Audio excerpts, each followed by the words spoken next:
Welcome to Non-Pro's review of Rise of Skywalker, a completely innocuous review that will make no one upset. I will give no big feelings for anyone. I'm Frank, and I'm joined in the studio by way too many people to introduce. We didn't discuss it. Do we want introductions? This is your last chance to get introduced this year. Yeah. James, Matt. Yeah. No, thank you. Too bad. Big Papa Pete. Cappy's also here. He might say something. Al's also there. Hi, Al. And Pope.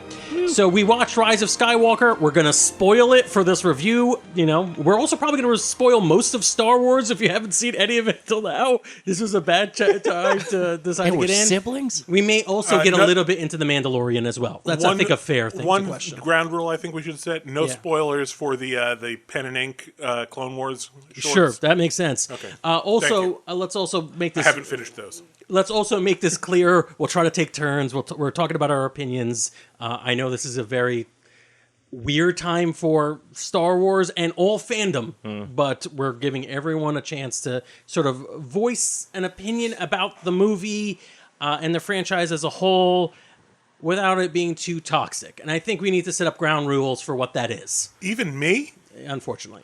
So basically, you can have a stupid opinion about Star Wars. I think that's absolutely fair, right? Someone can say that's not how space travel works. They would be wrong in a way, but like they're not watching the same show as the series as you are. But you can have like stupid opinions about something. I think the problem comes when you have like really obnoxious opinions that are like, or even if it's a stupid opinion, but it becomes toxic when you're chasing people off the internet because they don't agree with you. Yes. You're telling all other fans who disagree should, die in a force fire. I don't know if there's a force fire. I don't know enough. You probably sure. want Now me it to, is. Yeah, they introduced a whole bunch of powers in this movie. You can add some more. The extended cut is going to be rife with it. But like that's when things get bad. Yeah, I think it gets to the point of being toxic when it starts to monopolize the conversation. Sure, I think so. But I even think like you could be big-headed about something that's about space science, or like fake space science, and even space magic, and just be wrong. It's fine, or not even wrong. You just be like, that's my stupid opinion. I'm okay with it. I think there is a danger, and I don't think anybody in this room is going to fall into this trap, but here's the only reason where there's a danger. It's when your toxic opinion coats itself in a stupid opinion. So, for example, for Last Jedi, if you had an opinion about a Holda being an admiral who was in a gown and with lavender hair, the most toxic hair color that the alt-right hates so much. If you have an opinion about her leadership role, like it's hard to divorce that from the stupid opinion from the toxic opinion. You know what I mean? That's a lot of just a debate with fandom. You try to like wrap it all up as like, oh, I have a legitimate thought. Yeah. But if you think about it more than like 5 seconds, you could tell it's done in entirely bad faith. There's so many bad. Like I had problems with like, hold on, why weren't you telling your person the plans you had? But then I was, why is that lady not listening to a guy talk? And I'm like, all right, you know what? That's not the conversation we're having here. We are going to have a conversation about Rise of Skywalker. Yes. It's going to get a little dirty, but I don't think it's going to be bad. Hopefully, you will enjoy it. So let's begin. Right?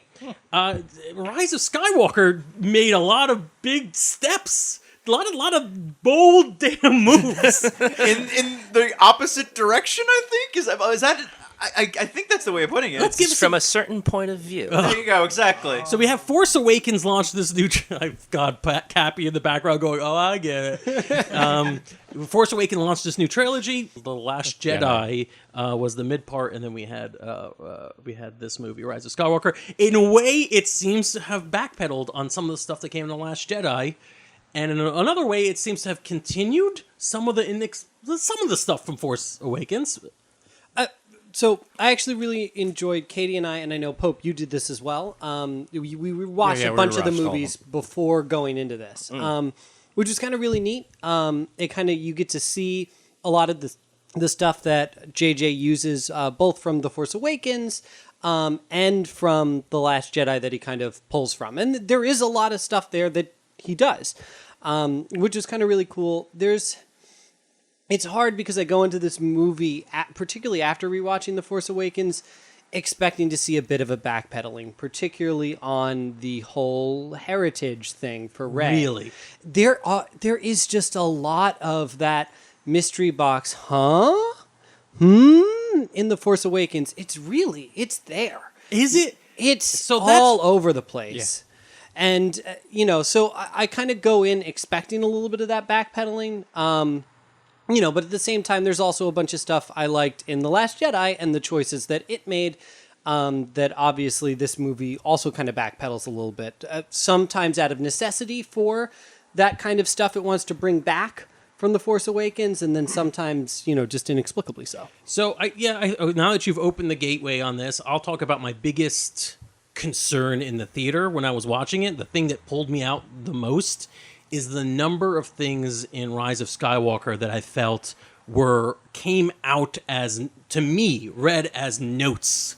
Like production notes that either came from corporate because they read a bunch of blogs, or that literally they were like, all right, we're going to poll the audience and then try to make a story out of what they decided. Yeah. Those are the things. So I'll give you an example before you guys pull into it. The one that you're mentioning is Rey's parentage. I think there were some mystery boxes in Force Awakens of who is Rey's parents, right?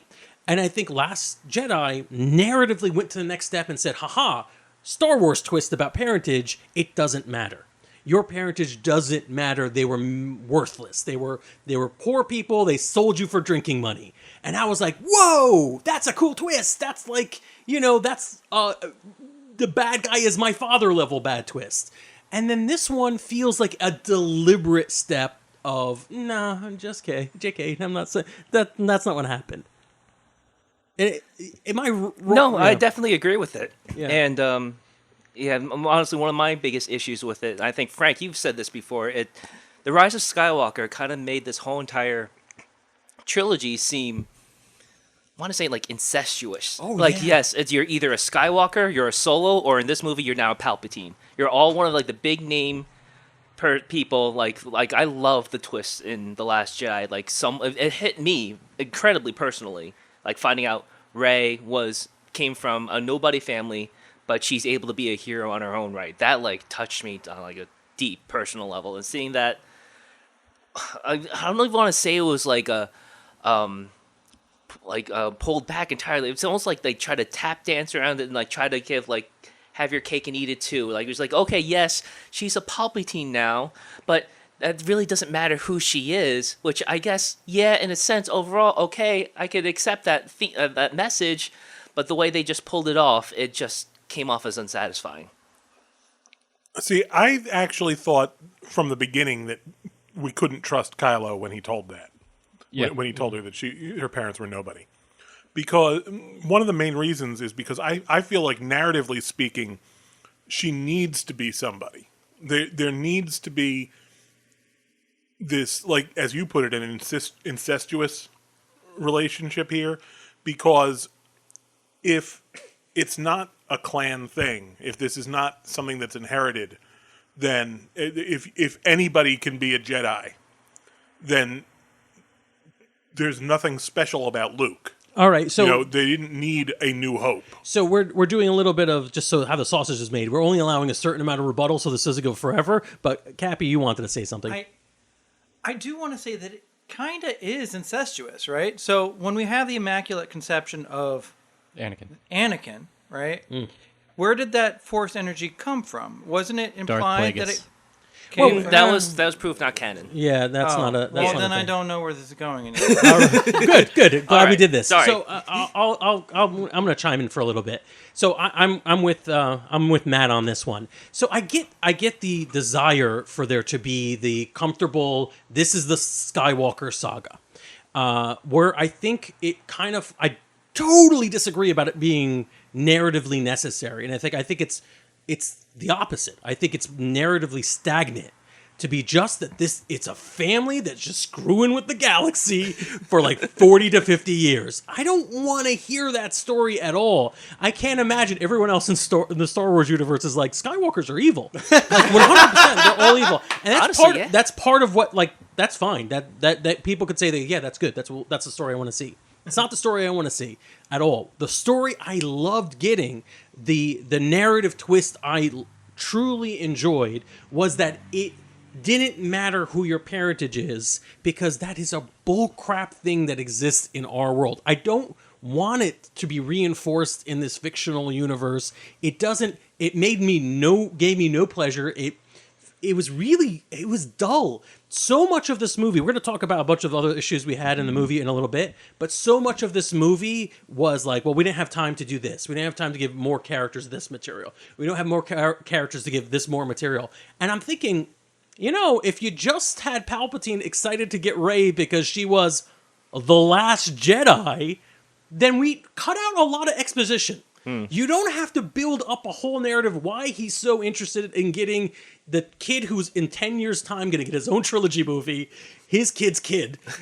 Like, you don't have to do that. There's reason. Rey is important enough on her own, as her own character, not just because she is the genetic spawn of someone else. In the same way that I think Luke was important in his own right, and et cetera, et cetera. I think it comes down to if Pete asks what's special about her, like, she's special.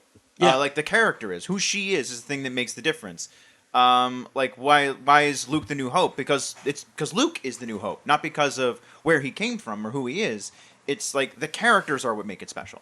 Yeah, I would agree. And I feel like there's definitely like a growth element, and probably my favorite part of the whole movie was you were a spice trader? Yeah, Stormtrooper. Spice trader? Yeah, Junker.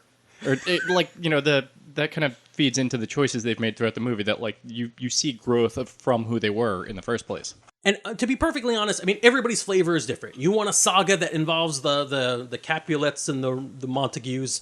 I don't know anything about Shakespeare. I don't know who the You nailed that one. I was trying to segue into the character chemistry. Yeah, you want that cool. You want to show that every man can become a hero, or every woman, or whatever. Every person can become a hero. Great, cool, whatever. Yeah.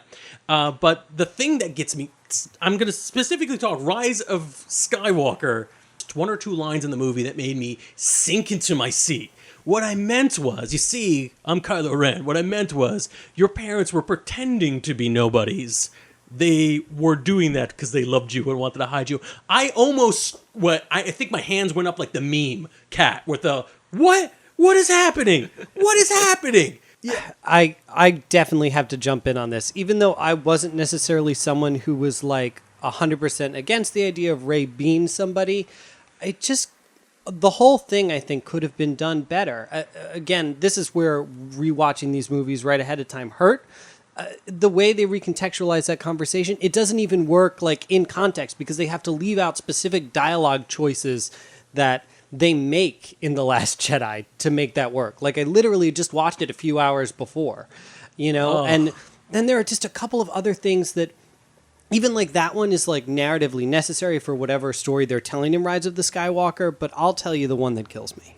And it's when Dominic Monaghan stands up and says, oh, we got to pull some Haldo maneuvers. And somebody stands up and says, no, that's 1 in a million. You literally just had a rebel soldier, suggest, oh, we need to suicide bomb ourselves. And then someone goes, no, man, that only works every once in a while. It just...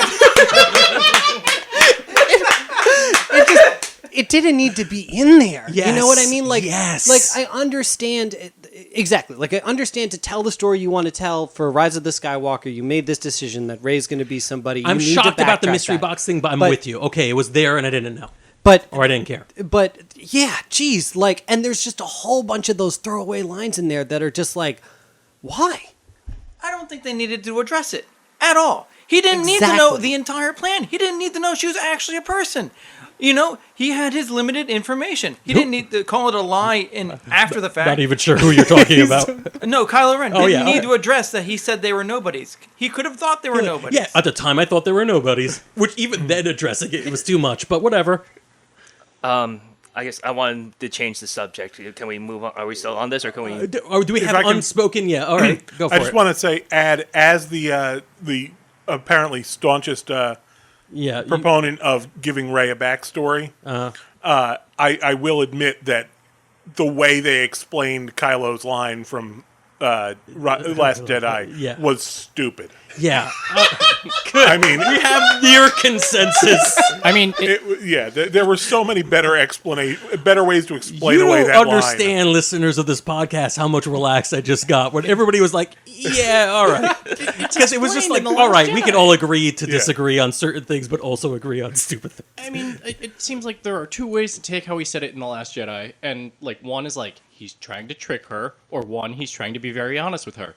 And I feel like him saying that literally ignores both of those possibilities. It was a third option. He had screamed. It was a third option. I don't know what I'm saying.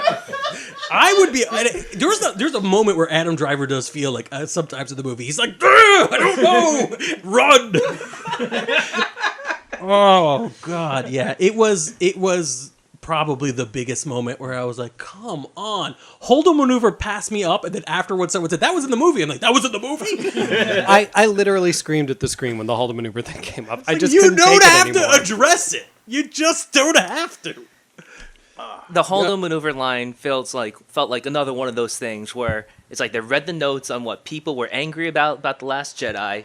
It's like, well, let's address it somehow. We got to say something, and but that just brings me to probably the biggest thing that annoyed me, which I think was a total we need to fix The Last Jedi when it really didn't need to be fixed, and that's gonna say Rose. Oh. All right, good. Let's get into this. Just the fact that Rose was given pretty much a non-part in this movie. Before this movie, I was trying to avoid spoilers, and one thing I saw was somebody say on Twitter, you know how I think people thought when the prequels came out, Jar Jar Binks was given a really bad rap. After Phantom Menace, people hated him, so he was kind of thrown in the background. Yeah. But even in the Return of the Sith, he was the one that accidentally gave Palpatine all the power, so he did kind of play a big point. So it was like, well, if you think that was kind of doing Jar Jar dirty, wait until you see what they do to Rose. And I was like, oh no, did they have her do something really dumb or bad? But it's even worse. They just didn't have her. She's not there. She's not doing a thing. She says, oh, I'm going to analyze the Star Destroyers, and there's nothing to do about analyzing Star Destroyers. No, she's not even the one who says the beacon thing where if the ship can't go faster than the fastest ship, and that thing with the beacon. Yeah. Even that isn't her.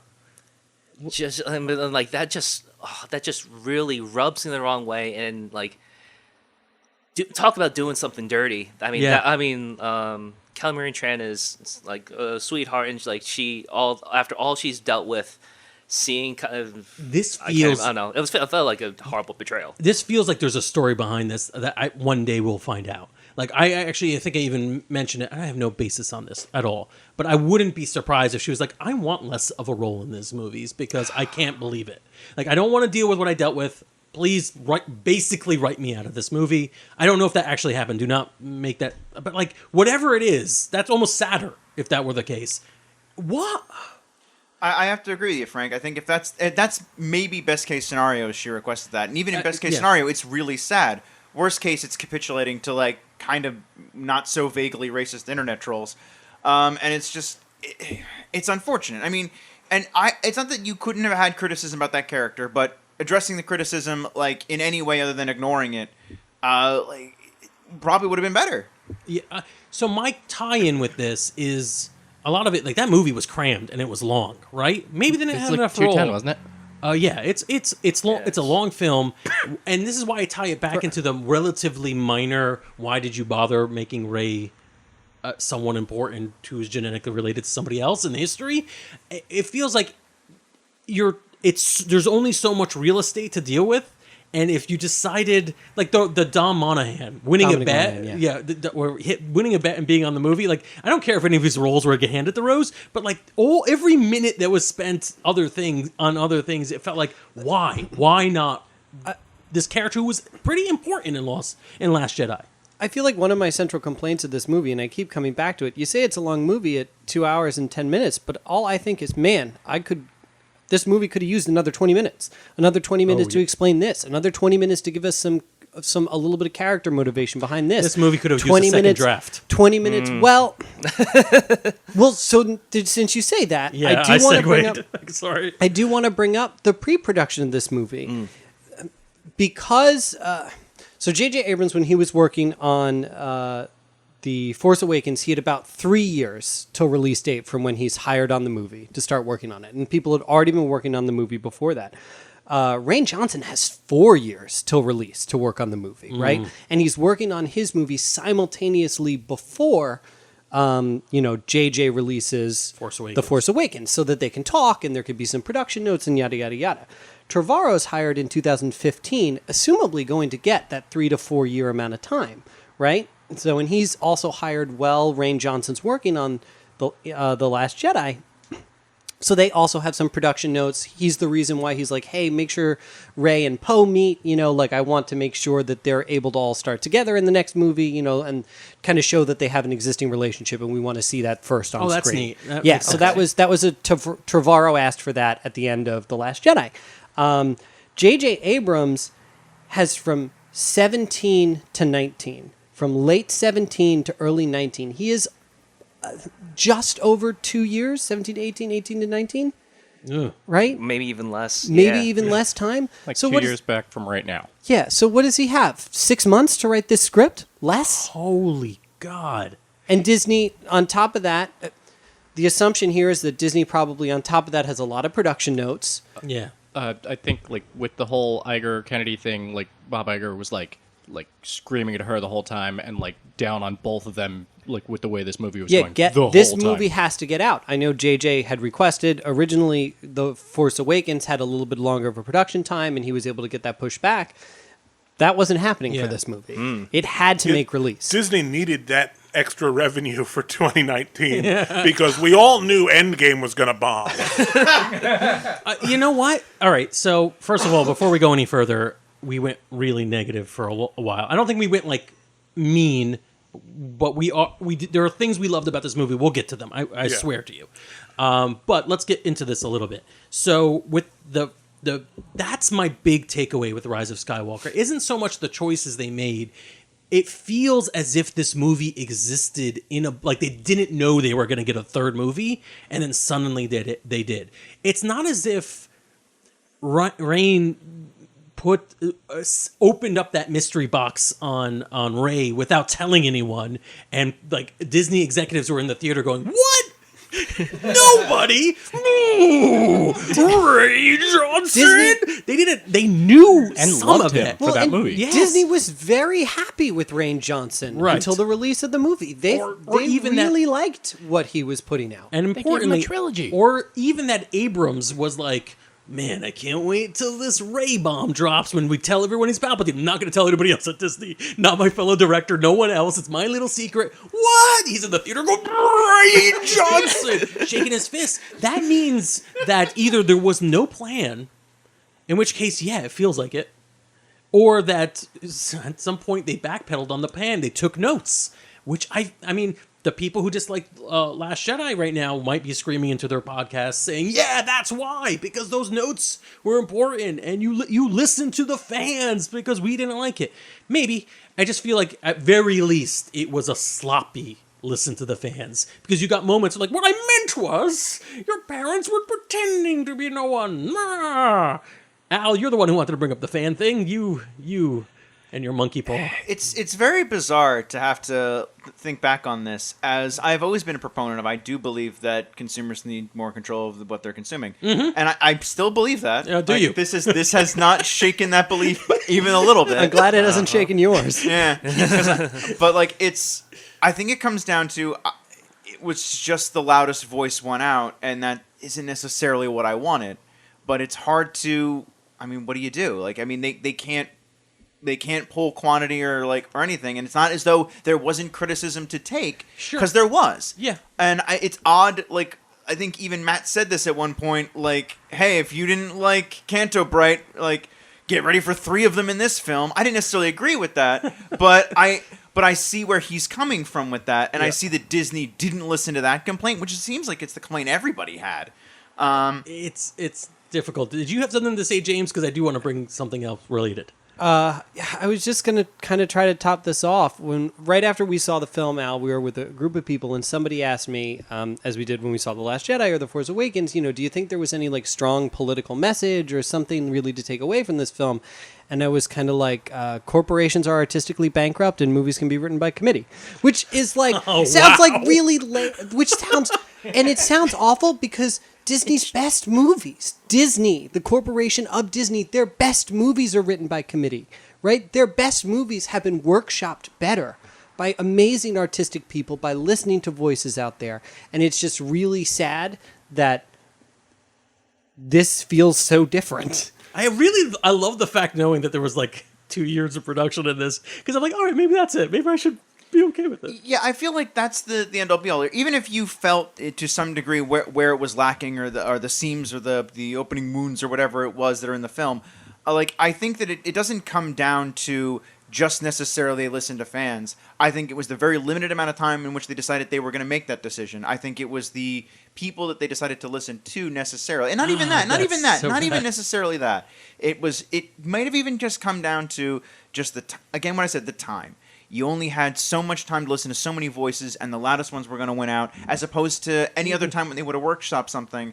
And again, this is not me like kind of like punching the film down, like why didn't you? I was like, because there's so much in there that's worth it, and I think that did work. Not necessarily the few things that are just really, really bothersome. Sure. But okay. I don't want this to come off like we are doing a lot of pre-apologizing for for having feelings about a movie, which is what you're supposed to have. Matt, you were going to say something? I was going to start. Did we want to shift over to more positive stuff? I want to say one more thing in terms of production, and I don't know anything about this, but like if you look at it, you've got Force Awakens does incredibly well, and I think Abrams at his peak, where he's like, I could kind of nurse this project up, this nostalgia property, and then I think the Last Jedi does really well, but is of course divisive amongst fans. It's not until Solo that and which has its own reasons for not doing well. That could be removal of Lord and Miller from the project and putting, making kind of like this middle of the road film that comes out. It could be anything. I just got maybe Star Wars fatigue just because I didn't know the movie was coming. I think is what we said at the time. 6 months release difference between the two as well. I just totally forgot. Like literally didn't remember the movie was coming, and its failure. A lot of people. Same people who dislike Last Jedi would say it's because Last Jedi did the things it did. And it feels like as a corporation, Disney was like, that sounds right. Okay. And you look at The Mandalorian, which was the next big project, a Star Wars project that come out of Disney, and I think it's amazing. Almost everybody loves it. It's a directorial project. Like Favreau is very, like you could see his signature on it. And then there's these little things, like I know Favreau allegedly didn't want them to make toys, but like they didn't know that the child was going to be a big deal. I don't think this is a spoiler at all. They didn't know that the child was going to be a big deal, so they didn't make any merchandise for it. Like none. They had a cafe press store. And to me, that feels like Disney maybe is questioning stuff. They pulled the director off of Skywalker and put a new, like a person who they know. You're like, all right, you're a jobber. You go here and finish the job. It feels as if, without any evidence other than like a lot of circumstantial evidence, it feels as if they were like, oh, I don't know, let's do this. And which is what Pope was saying before about Iger and Kennedy. Well, and it's a little upsetting to me too, because like I don't know about you guys, I don't have a really great opinion of Colin Trevorrow as a director. So having J.J. Abrams back on the project to me sounded pretty good. Yeah, I thought so. I was ready, Well, okay. Again, this comes off more negative than we intended, but let's keep going.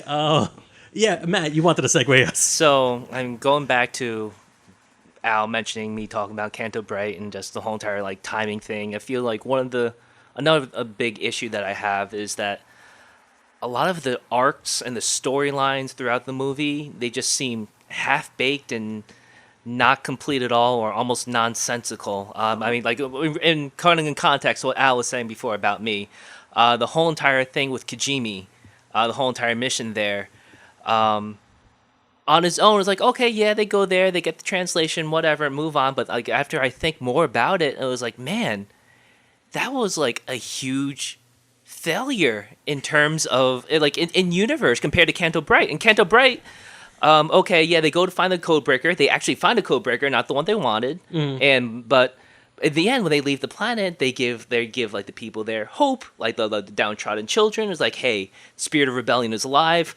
We'll keep on fighting even if things are going down. Kijimi, after all that things happened, planet blows up.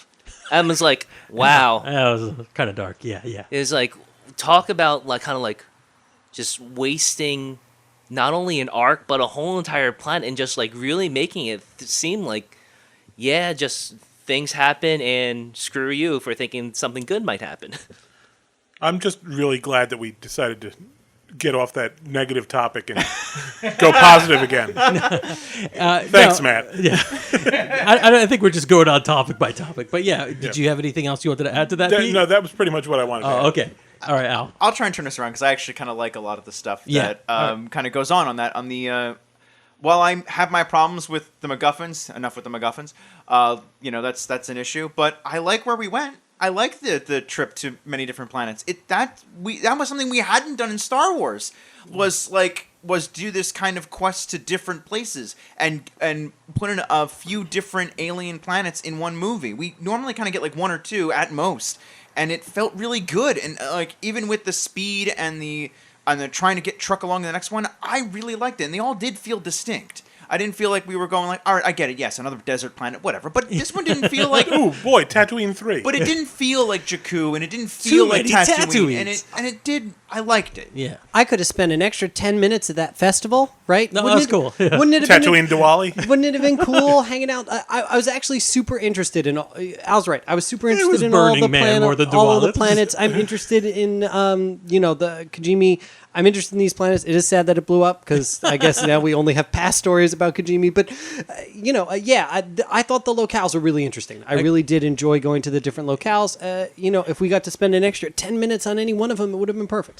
When they landed on that desert planet and I heard the volume getting louder as they went around the corner, I was terrified that there would be pod racing. That's all I could think. I was like, oh no, please no. And I was so now that's what I call pod racing. I don't even know where that's from, but that's from Phantom Menace. No, that's what I call pod racing. Yeah. Was that literally what they? Wow. Yeah, that's literally what Anakin says. Anakin Final said battle. that. I really got to rewatch that. No, you don't. All right. So, anyways, really so I think that it's like we said in the beginning, everything is fair. Like if you didn't like something or if it didn't work for you, I get it. I think people who complained about Canto Bright and the people who might complain about what was that planet called? Kijimi, the original planet in the refrigerator. Sure.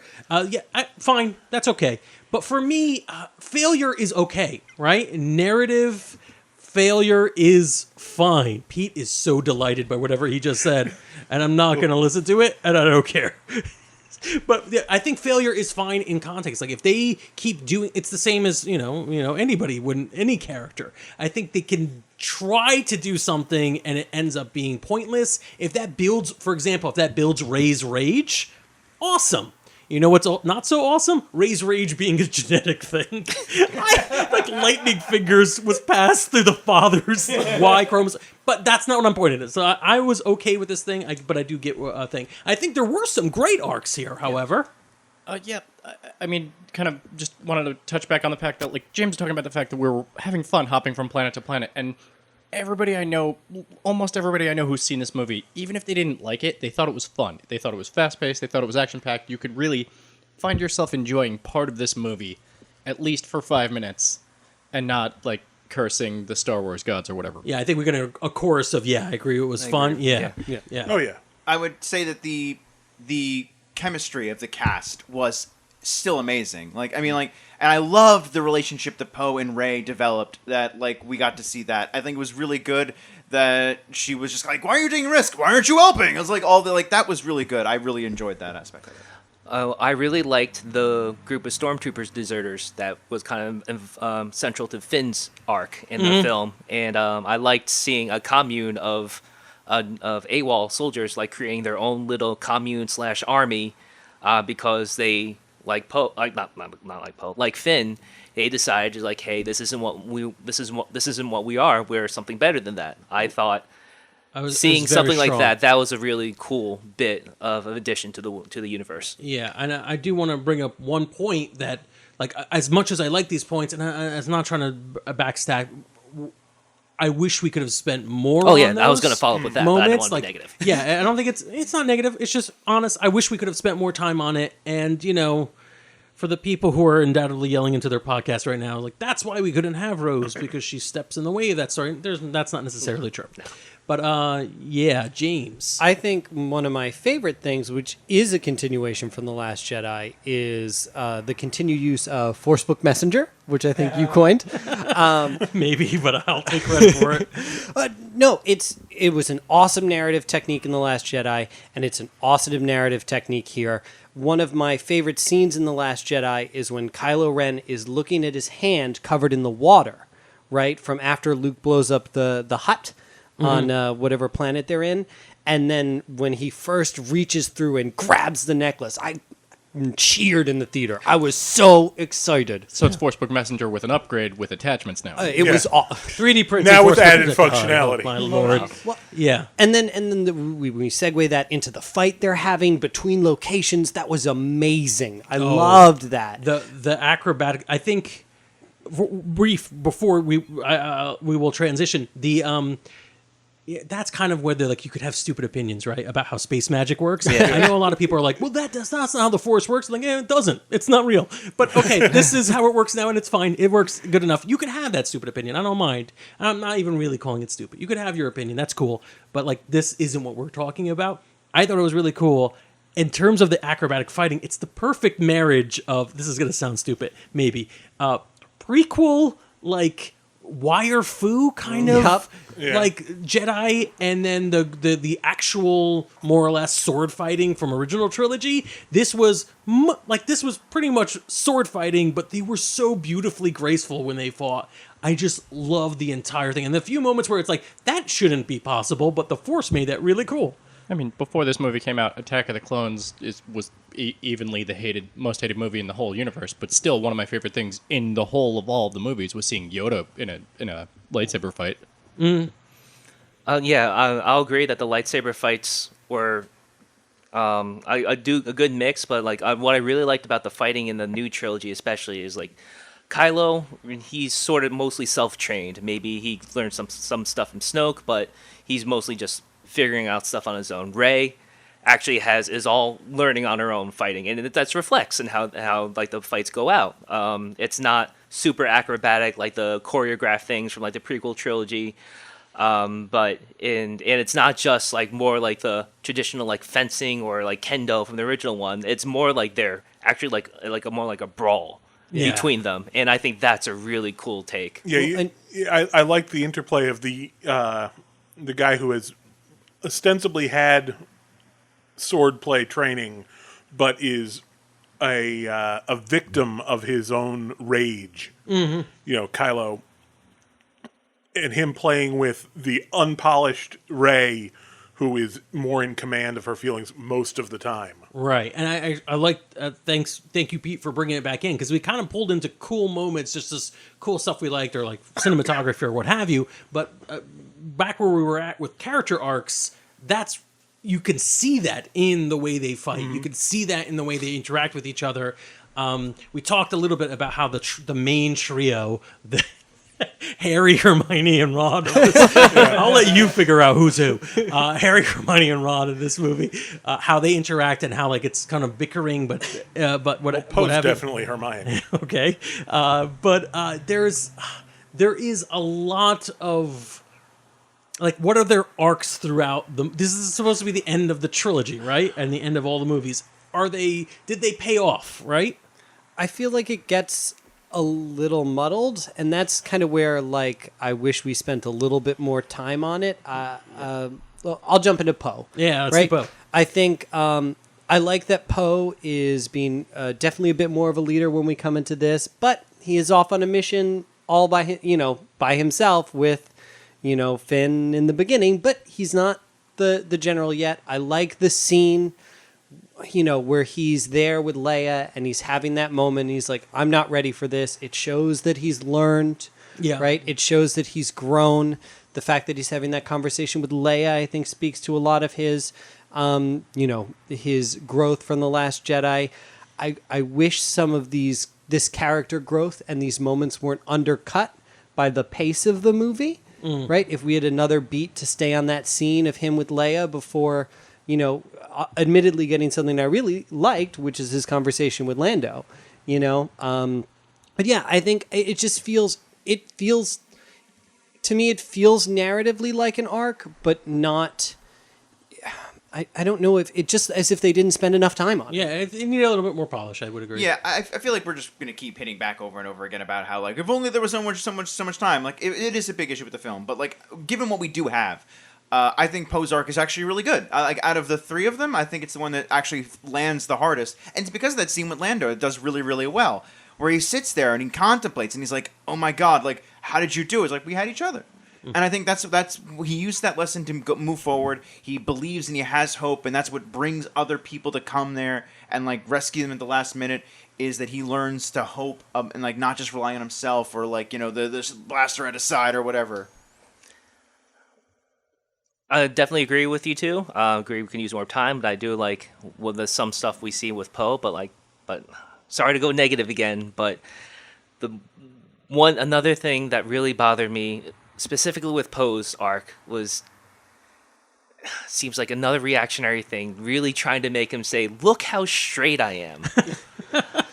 Giving him like some like jilted ex-lover who he tries to constantly flirt with, but like gets rejected, and it was like, come on. Yeah. You really want to push like, nah, there's no gay romance with Poe, especially not with Finn. Yeah. But it was like you gotta really show he's a ladies' man. He's a Lothario, but like don't worry, fans. He's gonna be going after the chicks only. I was a little annoyed when they're going through at the end with all the like, all the celebrations, and they give Poe and Finn's like thing so late in the thing, and I'm like, that was one of the first ones I want to see. Even if you're not straight, you want to know after I get out of a major battle with all of you guys, you want to know who I'm coming to see first? All you guys. Yeah. Right? Like, not my old ex-lover. Like, she was cool, sure, but you're my guys. You know? So for the record, I thought that was I thought it was fine, but I definitely acknowledge that there are different readings of that were less than satisfactory. I actually really did enjoy Poe's little like wordless, can I get a kiss? It was funny enough that I was like, that's good enough for anything for me. But like, come on, Felicity. Yes, Felicity is her character name, right? Because we didn't get anything else. Good. Is that why she's wearing the helmet? So we can't debate whether her hair looked better long or short? No, these are 90s references. Are they landing for anyone? No. All right. No, it's because she's half Mandalorian. Oh. That's why she can only take the helmet halfway off. It all connects. Yeah, there you go. It all puts together. Here's an arc that bugs me. Well, I think it does come to the correct fruition, is Finn's arc. Yes. We start off this movie, and he's still chasing after Rey. I guess. And I'm like, didn't we do this? I'm super happy that at the end, he doesn't go after Rey, like go after, and he stays, and he leads with Poe, and it's awesome. But yeah, he's like, well, I'm going to need to get another boat so I can go after Rey. I'm like, oh, well, we got to follow Rey. Oh, Rey. Oh, and I'm like, we did this. I'm pretty sure we did this. I'm confused at what Finn's arc I is. really am not sure what his story is in this one. So I feel like his arc has always kind of been, they tease him towards the Force, right? Obviously, he's Force attuned. We can see that by the end. And I feel like he was supposed to get a lot more of that. Like, we see him naturally wield a lightsaber without any training. Like, it takes a certain amount of Force attunement to be able to not kill yourself with that thing. I wonder how much of that is from the old West End role-playing game. Because I've been saying that for years, and I'm like, where am I getting that from? Luke picks it up and shoots himself in the head. I think it is from the role-playing game. You might be right. I feel like they needed another scene. Like, I feel like he wanted to talk to Rey about Force Atonement, but I feel like he also felt silly talking about it. So I feel, all right, this is what I'm going to pitch as Finn's arc. I think it's another one of those evidences that there wasn't really a fully planned out thing by the end of planning for Force Awakens. You think by the end they'd be like, all right, here's kind of where our 3 movies will be. But, So I think it's being a stormtrooper, not having an identity from youth, basically always being part of this big machine and not knowing where you are in the rest of the world. And then even when you escape that machine, you still find yourself as a cog within another group. So he's chasing Rey because he needs leadership from Rey. more so than just that he's got a crush on her. He just he needs leadership. In this movie, I think it's a little bit more obvious that he does need to connect. I think that unspoken or unresolved, I need to tell you something, Ray, I think it's since been resolved in some interview. Finn was nobody. Finn was nobody, and her father. No, Finn was that he believes he has the Force. He's Force sensitive. He can feel the Force. So if he's trying to come to terms with being part of this overarching machine that is, in fact, the First Order, and is now part of this overarching force that binds the universe, trying to find his place is his arc, and meeting other abandoned or whatever rebellious troopers is kind of his rap. Yeah, like I said, it was really cool to see they have those people introduced, but you really don't learn much about them. Like they have there's the one really great conversation on the Falcon between Finn and Jana. I think it's Jana. Yeah, that's her name. Yeah. Where they each tell each other how what was the moment where they abandoned their post. I thought that was really cool, but there needed to be at least 2 or 3 more scenes on that level where you kind of understood where Finn's at this point, because apparently they just abandoned everything with Rose in The Last Jedi. I'll give him this. I think it's the Finn knowing who to shoot. Was that what he did? He used the Force to know something. He knew which ship to blow up. Right. Again, very shady. The Force is kill those people. All right, Force.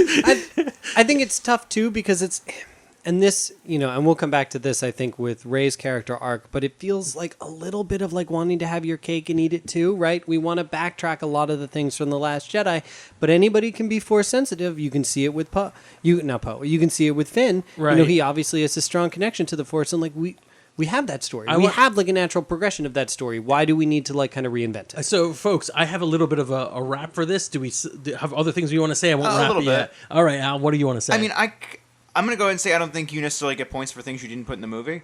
Sure. And as for that, I kind of am all right with him not necessarily being Force sensitive, or I do wish that we had gotten some payoff as to what he was going to say in the actual film itself. I feel like that's weird that we brought it up twice and it became an issue twice and we didn't go back to it.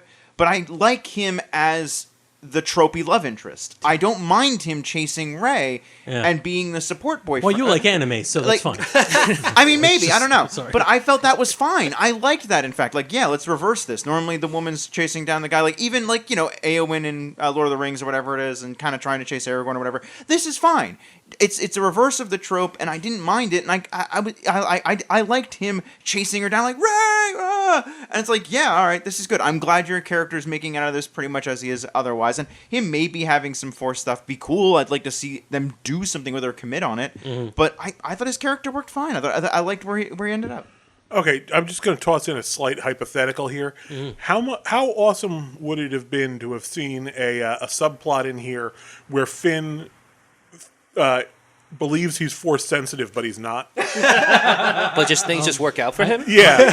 I would love it. That would have been great. Honestly, I do think a little bit of that joke about I need to tell you something is playing with the romance thing, and also playing with this is a joke because it's going to be funny and it's going to land, and it kind of does. And so maybe they just forgot to wrap it up. That's what I thought. It was it was definitely something that I felt like they just forgot to add that. In fairness, payoff, whatever it was. It seemed pretty clear to me that it was Finn is Force sensitive by the end of that. But your mileage may vary.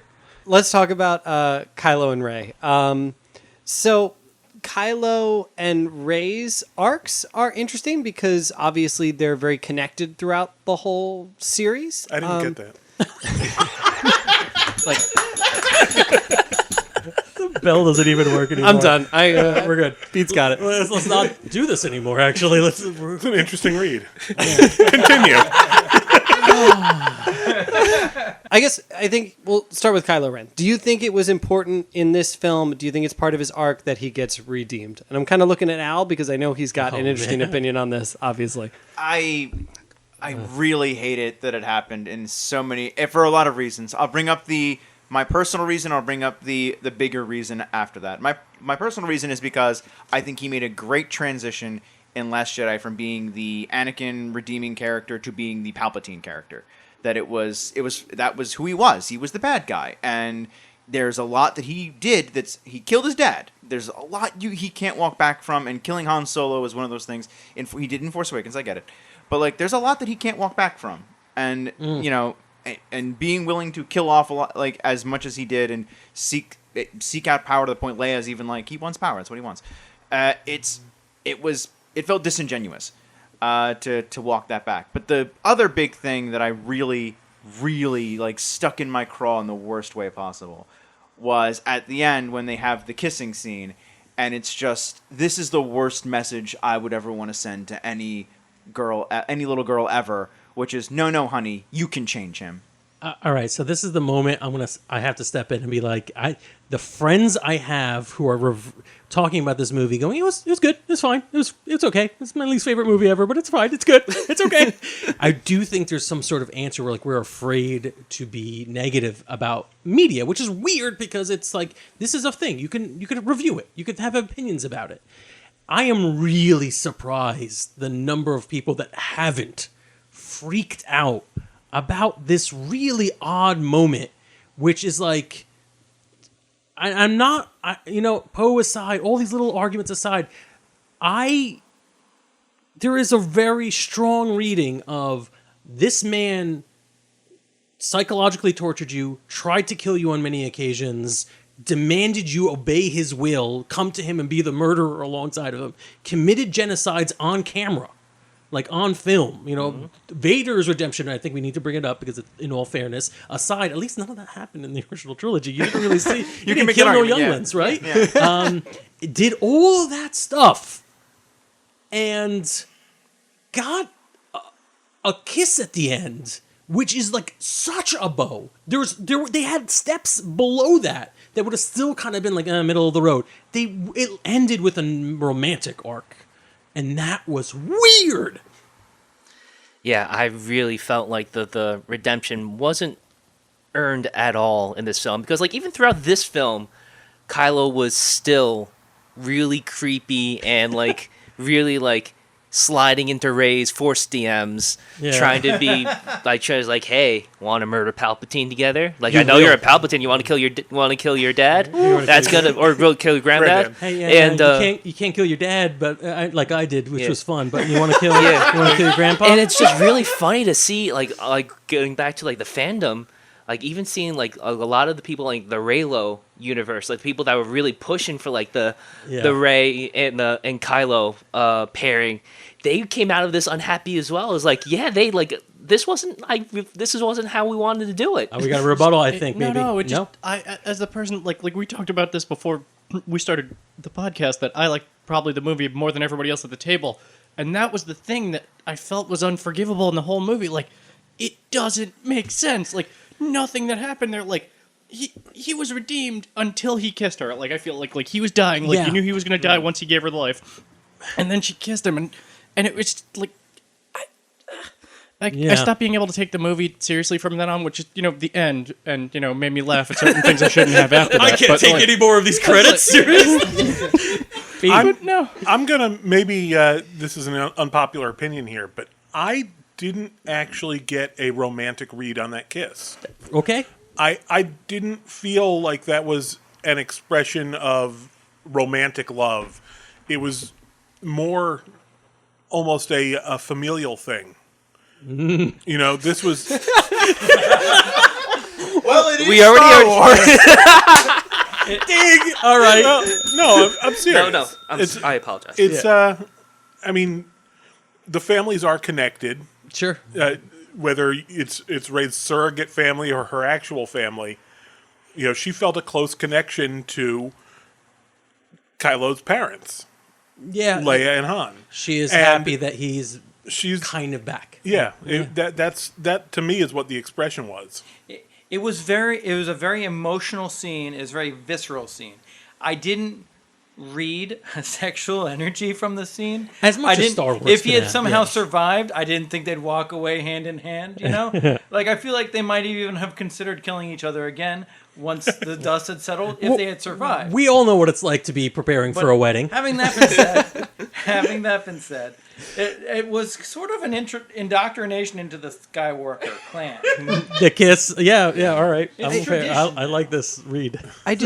There's so many things in this movie that feel like they need that second draft because a minor change to the thought process here will not totally changes the scene, fixes it up a little bit. Had you had, like, for example, him kiss her, right? It's still weird. Yeah. But this is like the only real human connection he's had now in forever. That's brilliant. So it totally makes more sense. You know, an obnoxious petition to get them to remake season 8 of Game of Thrones? Let's do petition for draft 2. I was going to say, like, who kissed first? Oh no! All right, Al, you have more things to add. I do actually. Like it's going back to this. Like, and we're still on Ren's character. I felt like there was a scene earlier where we could have dropped his character off, and it would have been so much better. Oh yeah. Like down the well, or when he's back on the Death Star. No, but he's on the Death Star. Okay. And she stabs him. I felt like Just let him die. That was. And He said that in the theater. I actually did. Repeatedly. I actually did, and I couldn't help myself. And it wasn't because I didn't. Not because I have something against Ren's character. It felt so perfect. His mother reached out to him, and the conflict was eventually his undoing, and finally getting what he wants, which is her embracing some aspect of herself that he's been trying for this whole time, but it costs him his life, and he just goes out there in this sort of "I won, but did I really?" moment. I get it. Pope wants to say something, but I want to say okay, Pope, you go first. I'll give it to you. I just like it really points to him being a wannabe Sith the whole time, because I feel like he keeps fighting these intentionally losing battles this whole time. It really, everything he fights the whole time, like he's like punching the wound in Force Awakens, and you know, he's going like super against the odds against Snoke, and then like ends up fighting Luke, which is a force projection. And then, this really fight, he literally fights every battle intentionally losing. So back to Al's point directly, I a little disagree. I think you're correct, actually. It doesn't sound like a disagree. You are correct, but I think the next step of it not being Kylo Ren, it's Rey's redemption, because she's blowing up ships with her evil dark side stuff, which if you remove the parentage, this still tracks as being the Last Jedi, and she can't deal with her rage. It still works, but maybe the fake out doesn't quite work, but whatever. Yeah, it works. In this moment, despite the fact that she wins and she could get away with this and saying, "Hey, you did this, buddy," Peace out. She saves him. And then he's left there with the whole, and he throws his lightsaber. The whole thing is beautiful. Beautiful. Him realizing how pointless his soul. Him dealing with his father. Amazing. The best Force ghost ever. Mwah, goes to Han Solo. Even if he wasn't. Yeah, it was a dream sequence. It doesn't matter. Perfect. I still think Han Solo is the most Force-sensitive person in the world and doesn't recognize it. Even at death, he's like, I don't know who this Qui-Gon guy is bothering me, but I don't give a crap. Like, it's perfect. Throwing away the lightsaber. Where it gets even more frustrating for me is he's like, I will throw away my lightsaber. Hope there's one on the planet when I get there, because I'm going to need it immediately. I'm immediately going to need a lightsaber. I'm going to throw this thing into the ocean, get on a spaceship, land, hope there's a lightsaber there for me. If it's my mom's, that's cool, I guess. Can you IM me a lightsaber? Yes. Al, you had your hand up. I'm sorry. No, that's fine. But go back, actually. No, it doesn't matter. I hope I had a lightsaber. I'm going to be the guy here that says it. I know, Al, you thought that Kylo should have died on the Death Star. He did. Oh, no. Kylo Ren died on the Death Star. Fair, That's fair. what Ben. All right, that's fair. After that, it was Ben. Yeah, and I want to add another thing, because everyone's opinion, whatever. Yeah. I actually do enjoy most of his redemption, even coming all the way back to hope there's a lightsaber and punch out his old running crew, the Knights of Red. He's like, kill you guys. I guess I know you. Yeah, the Force lets me kill people when it's appropriate. Whatever, cool. That's your mythology. Good. So he goes in there, and then they have that entire sequence up into the kiss. It feels like that really. I love dying like a Jedi. His body disappears right before Leia's. I like it. I like what that is, and I really like he doesn't force Ghost back at the end.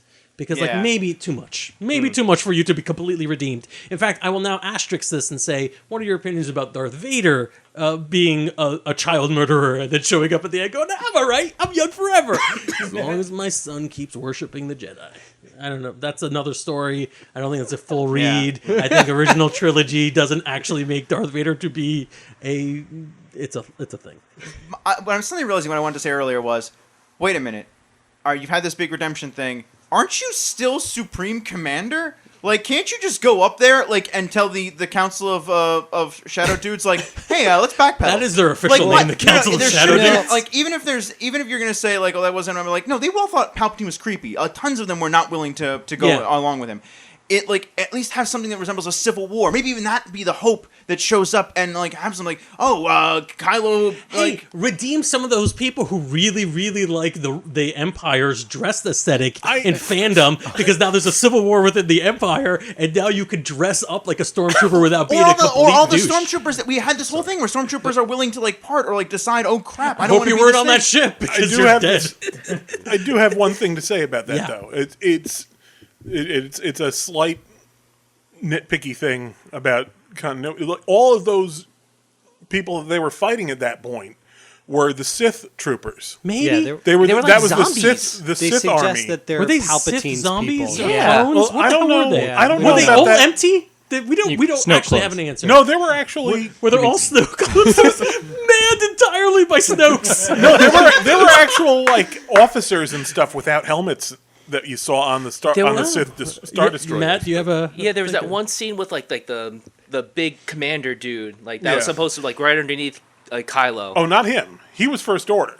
Yeah. He, well, no, But he but was like, working but, for Snoke. But there was the whole entire He was like talking his to somebody. communication. He was Yeah. talking to Palpatine, and like there's a shot of him, and he's all like zombie-like, which I think with suggests with the glassed over eyes. with glass over eyes. He's like, I fought for you in the previous war. I'll fight Yeah. for you in this one. Oh, So I didn't even really notice think that. it's. I really Maybe think he it's did. Sith Oh, yeah. zombies. But my point is on this one is okay. That was the Sith armada that they took out at the end. The First Order is still out there someplace. Yeah, I guess. Sure. Without a supreme leader. Yeah. Yeah. If we're talking really quickly about character arcs and stormtroopers or Imperials, First Orders, I don't know. Final Orders. Hux has the most perfect arc in all three Yes. movies. Absolutely. Movie one, Love he's- it. Damn, you're movie- really just sourpuss's Matt. He's just perfect. He has the He in the- tells Harry he's not allowed in the Slytherin. Yep. No. So Hux is like really intimidating, sort of like bad, like a-hole in the first movie. In the second movie, he kind of moves over to this kind of comic relief position as far as the story structure goes. And you kind of see his, wavering idea about everything when he's like, I could just kill Kylo. This would be way better. And then he wakes up and he's like, never mind. But then to have him be the traitor was great.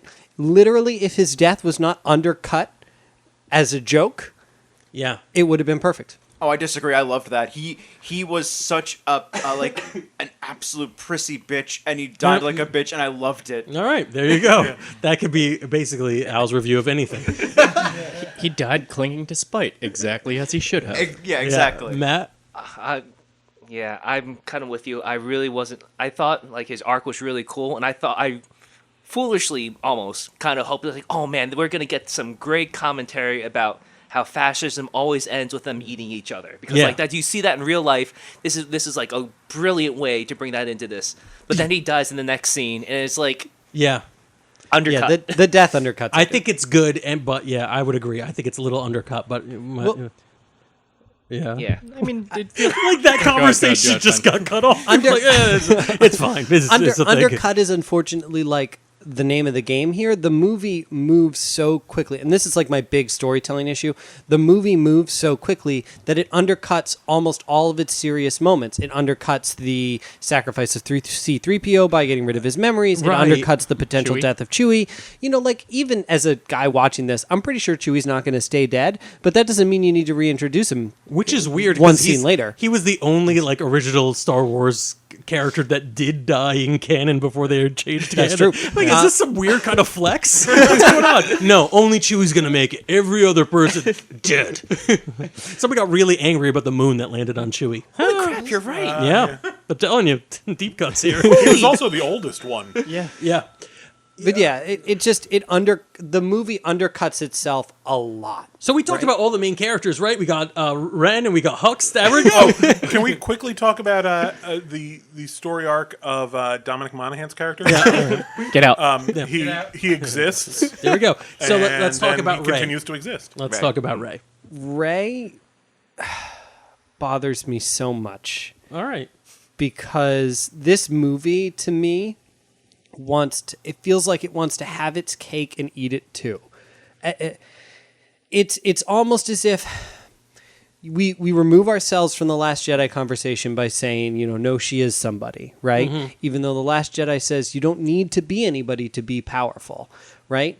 But so you can choose your own destiny. You can make your own destiny. This movie still wants to have that same message. It still wants to say, no, you can have bad parentage and still be a good person. Sure. Yeah. Right? It wants to have that same message, but it fundamentally changes the structure of that message by existing, which is why it feels like wanting to have its cake and eat it too. I like the general strokes of Rey's story arc, right? Frank, you mentioned it up, the idea that she's struggling with this dark side. We really dove into it in The Last Jedi, how willing she was to go to these dark places.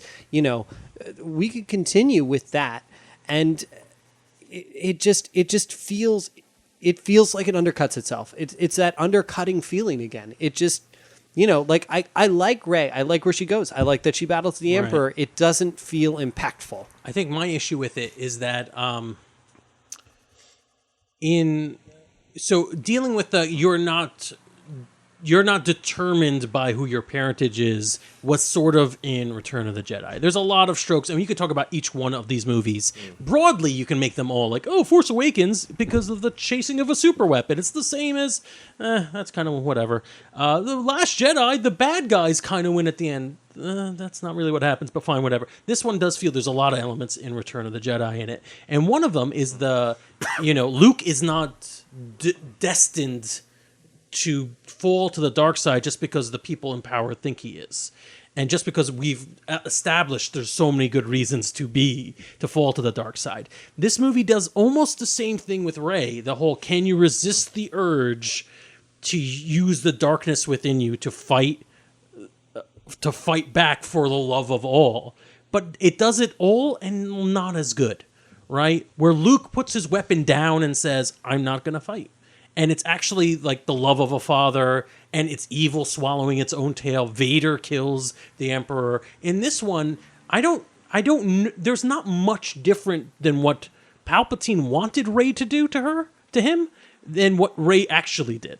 Like, I guess she killed him with less hate, is what it was. She was gonna kill him with hate, and that would have failed his master plan, which is cool. I actually think that was kind of interesting. But then because she kills him with not hate, with a bunch of Jedi behind her, that doesn't fulfill the master plan. It feels very incomplete to me, and it does make this an issue of, can you resist your parentage, your destiny? Whereas from Last Jedi, I wouldn't have thought it was going to be about destiny. It was about your own self. But doesn't that kind of contradict the whole mantra of the Jedi? We don't fight to attack, we fight to defend ourselves, we protect the peace, et cetera, that kind of thing? I would argue that's exactly what happens. Yeah, exactly. She does not take the offensive against him. She's blocking him. She turns his own hate back on him. I read it you are correct. I don't think it's satisfying because, like, the only difference is in Palpatine's original plan, he's just going to be, I'm old and I'm hanging out here. I've committed multiple atrocities. Stab me. And then if she had done that, she would have lost. And then he's like, oh, psych, knife in the face. And she's like, no knife in the face. And it goes back and stabs him. And it's like, okay, I kind of get that. But I'm telling you, in my opinion, Luke's version of that, much clearer of saber down, I am a Jedi like my father before me, right? And then this just becomes, this is the pissing content of any military sci-fi or any military movie. It's there is some physical violence that is justified. And I'm not saying that isn't true. Fine, whatever. I'm not saying that isn't true. It just feels like you're having your cake and eating it too. You want her to be like, I'm a pacifist, I'm a Jedi, I'm good, or I'm only going to use my violence against people who use violence. She already used tons of violence, including all the evil spaceships that are currently killing her people. If she had just taken the lightsaber and said sorry and stabbed him at that point, I don't see why she would have inherently become evil in doing that. That's like shooting the terrorist before he blows up the bomb that kills a bunch of people. Like it's a Jock Bauer episode, I'm sure, of 24. But like, it didn't change anything when she got back up and said, this time it's for justice. For great justice. Great justice. Yeah, I agree with you. I think like it was just a poor attempt at like contextualizing it and just kind of like laying it out. And I do understand where everybody else is coming at, and I do like for that read. I think that is indeed the intended read. Yeah, but you're right. It didn't come off for me, and like it just going back to like her whole entire point, it just makes me think that the one scene I think of her like with her and Leia, where Leia I think says something about it, like I think where she like tells or like they both are in this conversation knowing that like Rey is a Palpatine. Mm-hmm. And Leia goes, it does like well she says your like destiny doesn't matter, yeah. And it was like okay, yeah, that was a great part, but then thinking about it later, it's like oh wait, that was reused footage, wasn't it? So it's like they took it from the previous. They're just trying to take something from the last movie and just try to repurpose it for this. It's all the footage of Leia is from like 2 scenes from The Force Awakens, not even footage from The Last Jedi. It's all from The Force Awakens, which is one of the things I will come back to after rewatching that Force Awakens movie. There is something there. Yeah, boy, God, if I could rewrite this movie. So, I do think she has an interesting arc that may get a little muddled in the things that they are trying to balance to make the big reveals happen at certain times in certain movies. I think that I think that this all kind of circles around Palpatine as a character in general. That there are definitely some interesting aspects about bringing the character back, and there's some interesting things that were done in the film. And I actually don't even mind him being back. And I thought that was a cool idea. Like I would have loved anyway whether the Sith have a way to survive as well. And I almost feel like there's a way you could have done this where he like has the kill me moment, where it's just I've won no matter what happens here. It's I've got it until something unexpected happens. I think they kind of did do that, but then it didn't really land. Yeah, I was just like put everything, like put my opinion in context. Well, as much as upset I am about the whole entire Palpatine thing, I just want to clarify that like no dirt on Ian McDiarmid. I think he did a fantastic job. Like he hasn't lost a step since like not 83. He was chewing the scenery. No, actually, I'll say that I was worried about the inclusion, and I loathe the whole Rey relationship thing. That totally aside, not only his performance, but the entire thing about it was really fun for me. It was cool that Palpatine was there, cool that he was pulling the strings, loved the tank of Snoke's at the end of the back, thought it was good. I know that might be annoying to some people, but I think it does track that certainly the image that the Sith, 1,000 generations of Sith live within me. The contextualizing the whole there's only two, one master, and they always kill each other. It's like, what the hell? That's a stupid philosophy for breeding. Oh, wait, it works when you absorb every other Sith that dies when you're Highlandering Siths. Hey, that's a movie. And I love that whole throne room battle with the cheering and the people fading in and out. Sith that was very weird. I don't know. I'm still not clear on what was going on there. And I don't idea. I don't need an answer exactly. Yeah. And I love the entire context. Just to explain that, I'm not just backtracking or celebrating the actor who's done an amazing job with it, but like it feels a lot like this is another draft. They could have tightened up a few reasons why Palpatine was so interested, and it would have read better for me. But those things were cool. Well, I just want to throw this out here. I'm even like crazy. I actually love that it's like Palpatine is back is just in the opening crawl. Oh, it actually feels like Except totally the super exclamation Star point. Wars to me. Except the exclamation point. I'm fine with it. They had an exclamation point in Revenge of the Sith. Yeah. The biggest War! issue I have with that is like the biggest context you get from that first line is if you played Fortnite. Oh yeah, I was gonna say if you played Fortnite, you would have known. Yeah, you like they actually like played Palpatine's message like in game during Fortnite. It was like, Wow. what a weird. They really are taking notes from the worst people. But I think You just choked your own bile because I said it. Yeah, all right, good. I think there are just lots of little things in here that like not Star Wars already explained, but I feel like this movie also kind of unnecessarily makes up a whole bunch of stuff just to make up a whole bunch of new stuff. And like, Are we talking about Palpatine still? yeah, kind of. right. So when Palpatine, there's a really cool. So I love all the healing stuff that Rey and Kylo do. We've talked about, in the mainline movies. Obviously, I think Matt, you can expand on this, but there's obviously healing powers in the Force and like some extended material. And Whatever. No, yeah. Space magic. We're okay with it. That's all legend. There's the scene. There's the scene Palpatine talks about, like way back in Revenge of the Sith, where he kind of insinuates that playing with life like that is kind of a Sith power, and then the idea that Rey and Kylo have this strong connection, like a neat. pair of two, also feels very Sith to me.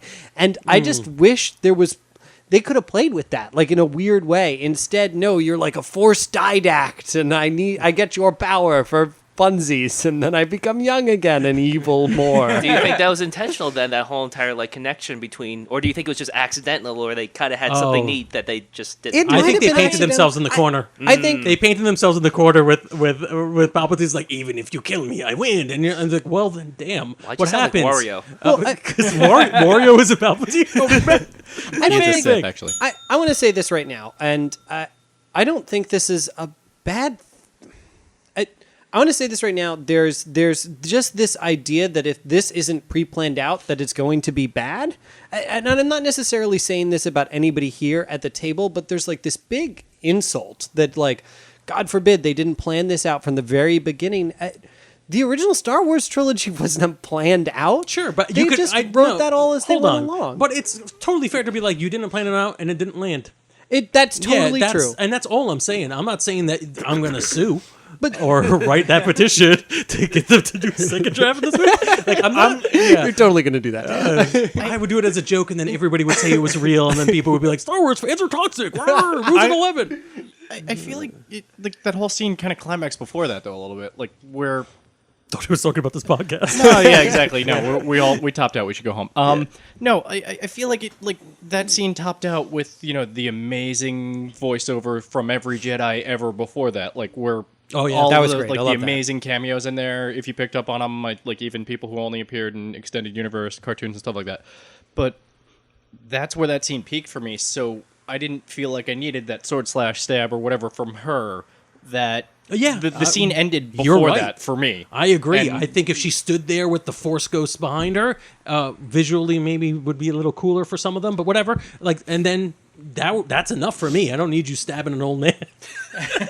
Cappy, you're a resident expert at stabbing I love old the men. fact that old man was in this movie, and I wanted to see him stabbed more. Yeah, extended No, cut. I love the fact that, like, in now all the canonical Star Wars, he's the master stroke. He's got his master plan behind every single movie. Yeah, I at love this it. point, I love the fact now that, like, at the end, even though good is triumph, evil isn't destroyed. It's still there. It will always still be there. Under the rubble? Yeah, maybe. As long as, I mean, he doesn't have to physically be the same person. Yeah. But, like, you can't just destroy it. Evil will always kind of be there. The Sith will always be there, even though you destroy it. It'll manifest. It's manifesting in our main character. That it's not easy to get rid of an empire is, I totally think, a valid. And I'm fine with that. Yeah.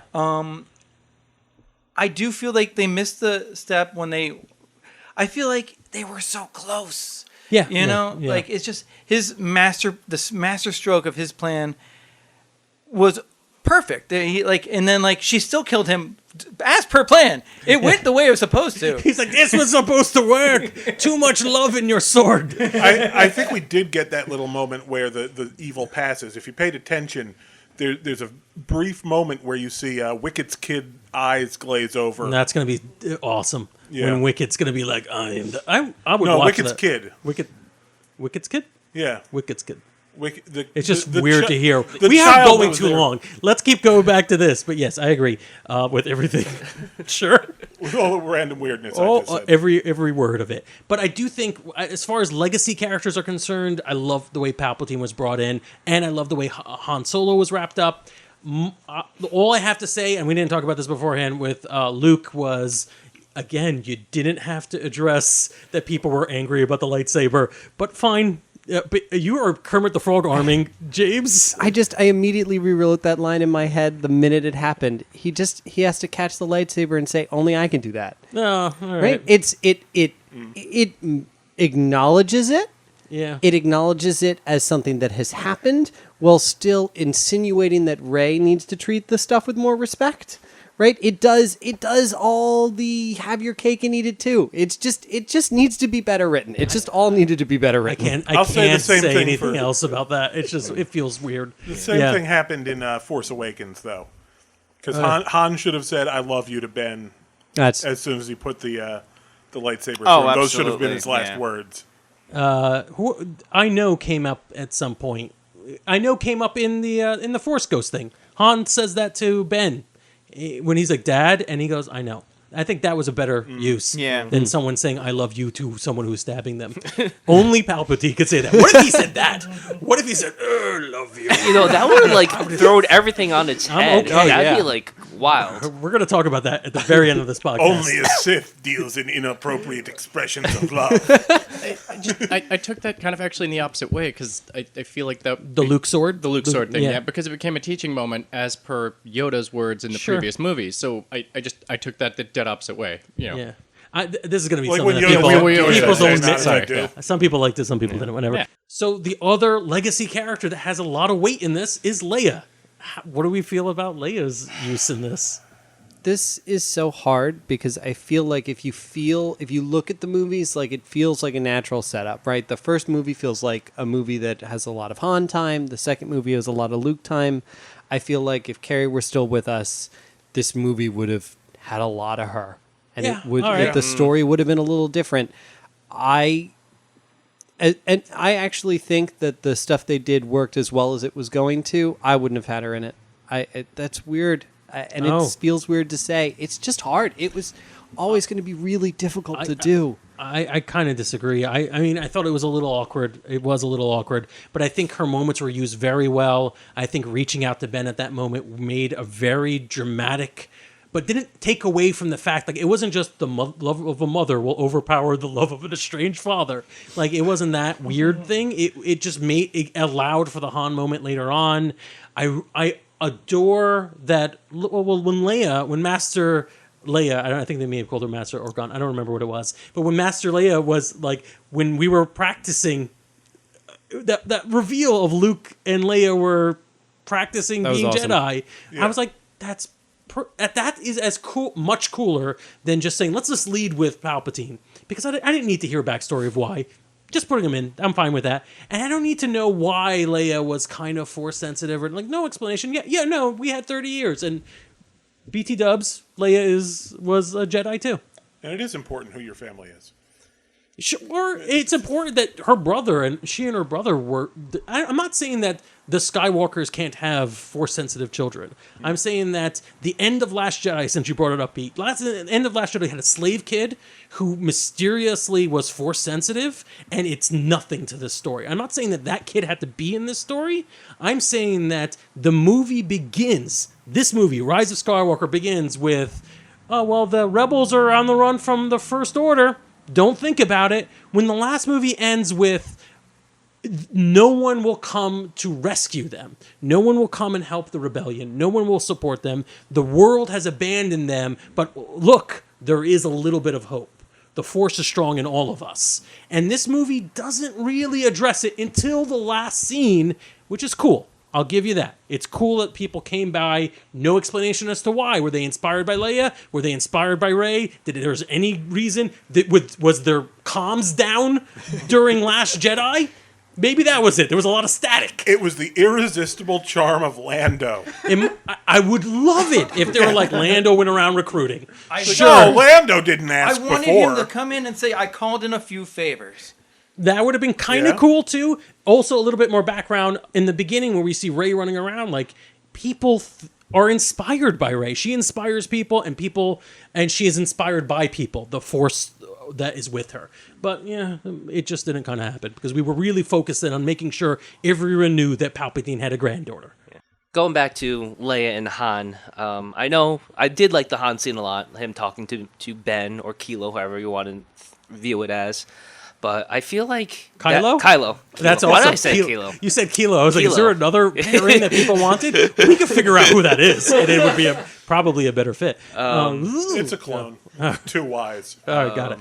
But I feel like that whole entire Force Ghost scene, I think that was supposed to be Leia originally, not Han. Okay. I do think it was supposed to be like, because just while it was nice, like Leia reaching out to Kylo at the end, it just seemed to slightly distract him. That kind of felt like it didn't feel like much. It was kind of like, sort of like what Luke did in Last Jedi, but like a super minor version of it. Mm-hmm. Like just like giving a vision of her mother, and so I feel like there would have been a more satisfying conclusion to it all if it was Leia that came to speak to Kylo. But credit to the movie, like they made Han work, and it worked beautifully. Yeah. That conversation, I think they if that was a change, I think that they made that change as good as they could. And I would agree. I want to go on record because it was one of my biggest problems with The Force Awakens and through all these movies is seeing these wonderful legacy characters kind of sad. Right? Seeing that the rebellion did nothing, air quotes on nothing. Seeing that even Han and Leia's relationship didn't work out is a little sad for no reason. And then seeing, Luke miserable on an island, sad. So getting closure for me with Han was more important. I enjoyed it. But like everyone said, I think they did what they could do, CGI maybe aside, which I think we'll talk about in a bit. Man, I just had the weirdest moment while I'm sitting here just thinking about all of this, and we're sitting about Han and all this, and then talking about the last movies and Force Awakens. I just remember coming back out of those movies and just having so much more emotion attached to even the legacy characters, and just sort of like the feelings they kind of brought in on that, and just having like very strong, very passionate opinions, positive or negative on it. And the ones that I come in on this with these characters, like they're all kind of very much middle of the road on. Did fine, did good. And I'm not like saying that isn't to absolutely stab in on this, but it's just, holy crow. I really wish I could walk away with something more than, yeah, okay. I'm with you, Al. I honestly, the last couple of weeks, and I haven't even really noticed it was happening until afterwards, like today I was out in the mall with my wife, and she saw a Millennium Falcon that was like a Lego Millennium Falcon for like, I don't know, $900. And she was like, isn't that cool? I'm like, yeah, it's okay. And I honestly, for the first time, I feel like an adult with a Star Wars movie, which is not something I would have ever been okay with someone saying in the past. Yeah. I would not have been okay, adults can enjoy these things for whatever they're worth. That's fine. But for the most part, like right now, I feel like I'm a grown-up, and I'm like, that was good. It was a good movie for kids. I'm sure kids would enjoy it. And I can't believe I'm saying that. I honestly can't. So what I'm hoping this podcast does, and what happened for me in the fan club when we were talking about it, both the good and the bad, what we're going to wrap up the show is we're going to celebrate the best parts of it. Because I think that maybe is, it's shocking. I think if I went to go see the movie now again, knowing where the plots goes, I'd be like, okay, fine. In the same way that I'm kind of forgiving for a lot of the weird things that happen in Return of the Jedi, that never bothered me, or it just always went over the head. But the Ewoks! The problems that will bother me will always, we really breeze through like Rose and the awkward kiss and what it tells kids about fixing people who are broken through romance or love or passion or whatever. I think we breeze through those things. Those are real problems that will be there maybe forever, whatever. But there's a lot of fun here too, and let's talk about the weirdest things and the things we like the most. I was teary-eyed throughout half of that movie. There were throwbacks. There were, obviously Carrie Fisher being dead every time she was on screen. My eyes were tearing up. Seeing Hansel on screen, seeing Force Ghost, hearing everybody from the past. I was, as much as you might have not have had the emotions, I was sitting there about to sob hysterically while watching this movie. It makes absolutely no sense as to why, but having Rey on the planet with the twin suns was like J.J. Abrams. It's like, here's your nostalgia, blah, blah, blah, blah, blah. And I was like, oh my God, I'm so sad. Yeah. I have to say, I loved the horse charge on the Star Destroyer. Oh my God, I really loved that. So good. I don't know who called them boar horses, but I'm like, oh, those are boar horses. They have boar heads on horse bodies. Yep. Great. It was so good. And I find that scene so funny too, because one of the things I come back to The Last Jedi on is I really didn't like the big animal chase sequence, and that's when I'm like, yeah, on Star Destroyers. What if that's all J.J. Abrams did for the last 2 years? I could do a better animal chase sequence. And he does it. He's like, all right, so where's the script? And they were like, you were supposed to write it, J.J. Damn, it's lost all over again. All right, it was the smoke monster. You can't do the smoke monster again. Anyone got Ian's phone number? It's a snook monster. There we go. But it was so good. So good. If James is out. Matt, you got anything? I guess the weirdest thing that was very Star Wars for me was Babu Frick. First off, that name, but just it was a little the gremlin repair alien dude, and just could just speak babble. That was peak Moaning Star Myrtle. Wars. Moaning Myrtle, another Harry It was Potter. just so good. That was so good. I like that part. I liked that so much. The fact that it was Captain Phasma inside that costume, really weird. All right, let's do it back happy. I call it pandering. I don't care. I loved it when Luke pulled the X-wing out of the water. That was so good. I was waiting the entire last movie for him to do that, and he didn't. And this was it. I feel like there was a check for me. That was a Chekhov's gun moment where I'm like, okay, I'm glad that happened. I know whatever it is, whatever floats your boat. I love how self-satisfied he was. By it. Until that's a dead Yoda. I like the little detail where at first the Resistance thinks it's Luke back because it's Luke's transponder that's reporting. Yeah. All right. Cool. I just thought that was a cool little attention to detail moment. I'm proud to say that every single time the movie asked me to laugh, I did. This is a genuinely very funny film. The humor is spot on every single time. C-3PO 100% is a great character for that. More so than he's been in any other film almost. I really wish they had a moment where, when R2 gave him all his memories back, he was like, Anakin is who? Just said that. That would have forgiven literally everything. The maker? 3PO going, it's like, I know you didn't ask, but I'm also okay. Oh, man. Matt, go for it.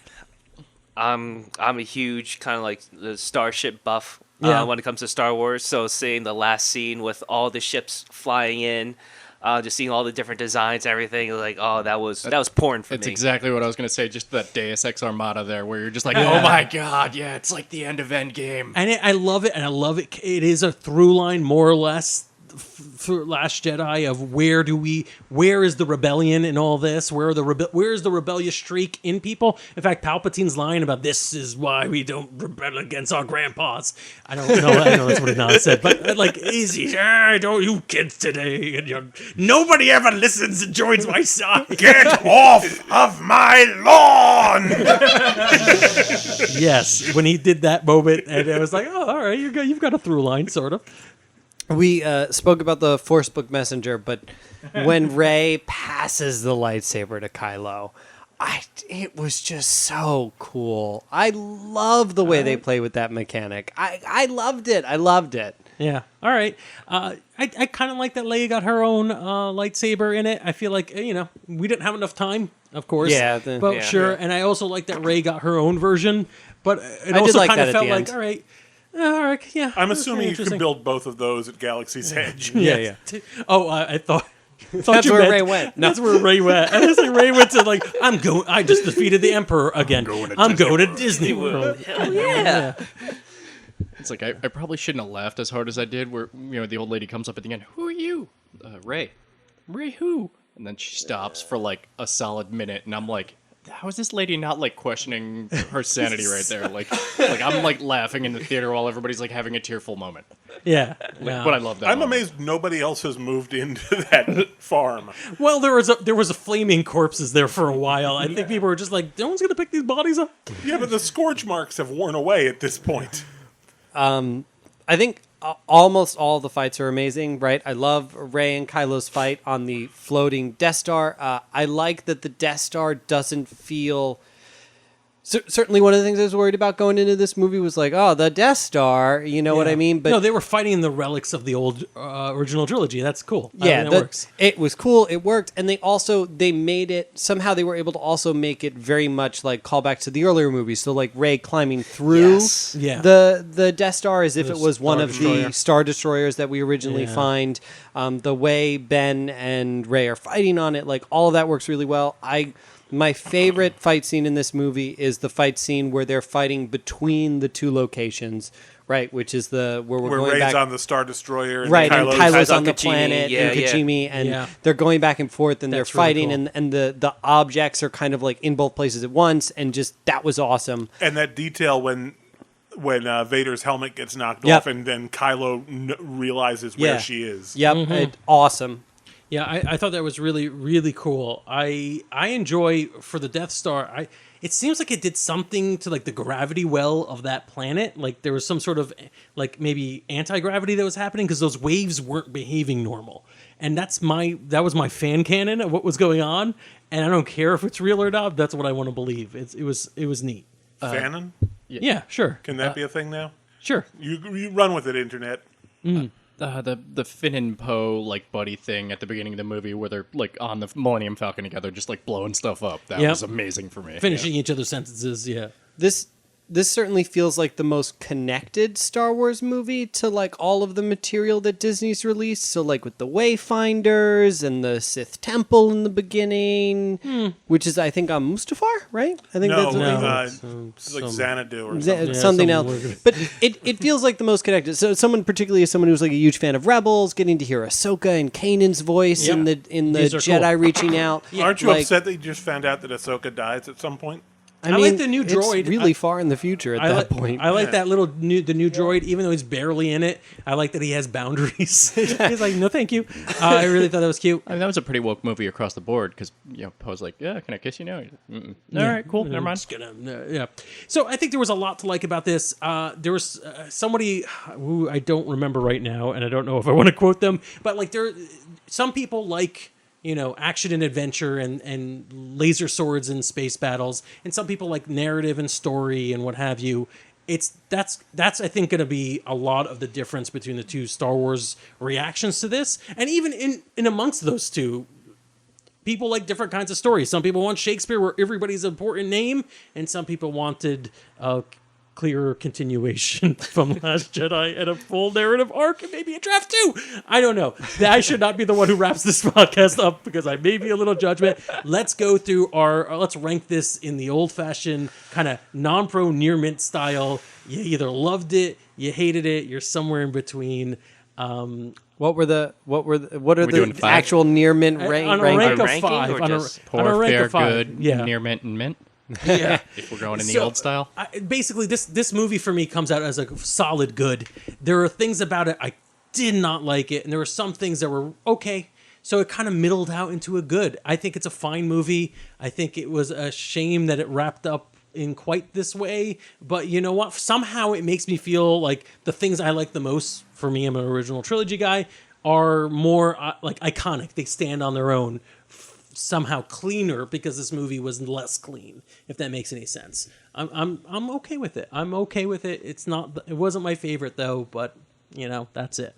Pope. Oh, wow. All right. I'm kind of a non-standard person because I place Return of the Jedi at the top for myself, and this probably comes at like 2 or 3 for me in like how I watch the trilogy, just from the way I emoted watching this movie more than I've ever like had emotions watching a Star Wars movie. So like I'd probably put it in like a mint, like the way Near mint, yeah, mint. Just Okay. like that movie made me feel things. Like Al said, it made me laugh when I was supposed to laugh. It made me cry. Like it made me cry in a movie Nice. theater as a grown man. Nice. And I loved every minute of it. All right, I'm gonna go with Pete. Okay, I have a hard time piling this into the near mint rating Sure. system because it was not a perfect movie. I'm not going to try and say it was. I wouldn't even say that it's close to perfect, but it was very good. I think it's was, a good. Yeah. I want to say it's better than good. Right. It was everything I could have wanted. I think. Realistically speaking, it's like it didn't really wrap up anything, and it gave me what I want out of a Star Wars movie. That's all you can ask Yeah. for. All right, Cappy, you want to chime in with something?